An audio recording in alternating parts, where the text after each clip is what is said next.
กรรมการกรมการเมืองศูนย์กลางภาคผู้สินำหอบด้านแขวงพงศลีเคลื่อนไหวเฮ็ดเวียกอยู่เมืองขัวตอนบ่ายของวันที่28กรกฎาคม2026นี้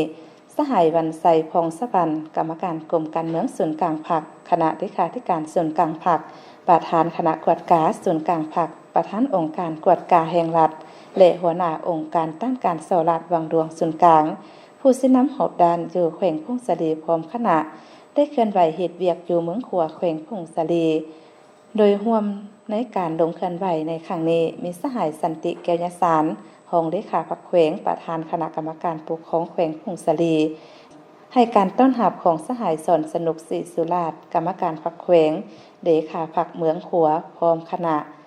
การลงเคลื่อนไหวของสหายบรรไซฟองสวรรค์ในครั้งนี้ได้เข้าร่วมพบปะโอ้ลมกับคณะนำพนักงานบำนาญและพนักงานดักแดงของเมืองขัว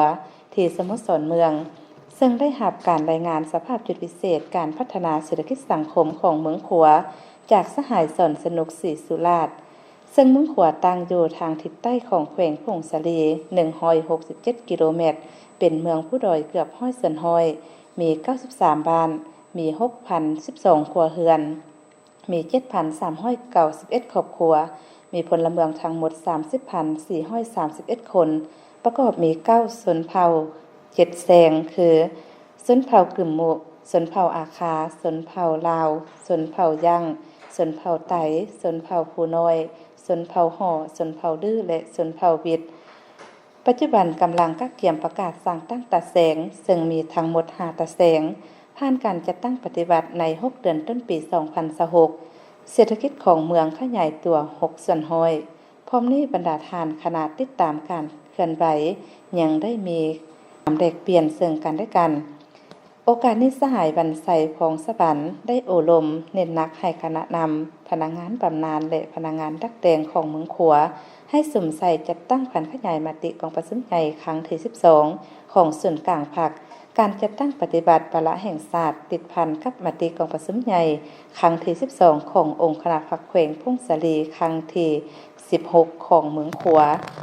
พันขยายเป็นแผนงานโครงการละเอียดและ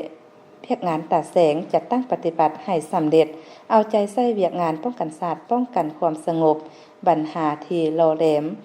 ปรากฏการณ์ย่อท่อในสังคมและปัญหายาเสพติดกลุ่มแก๊งสแกมเมอร์ซุ่มไส้การพัฒนาเศรษฐกิจของเมืองตามท่าแหงที่มีอยู่สร้างให้ประชาชนมีรายรับมีการผลิตมีเวียกเฮ็ดงานท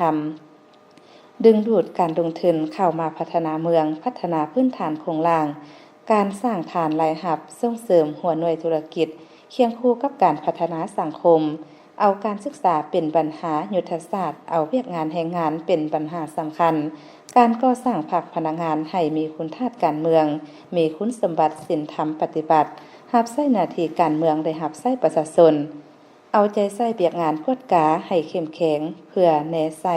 เฮ็ดให้เมืองขัวได้รับการพัฒนาขึ้นไปเรื่อยๆโอกาสนี้ยังได้มอบเงินสด50ล้านกีบให้เมืองขัว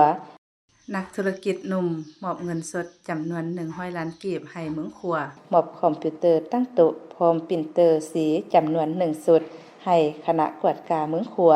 จากนั้นก็ได้เยี่ยมชมเบิ่งอาคารที่จะปรับปรุงเป็นห้องการเฮ็ดเวียกของตาแสงจอมตาล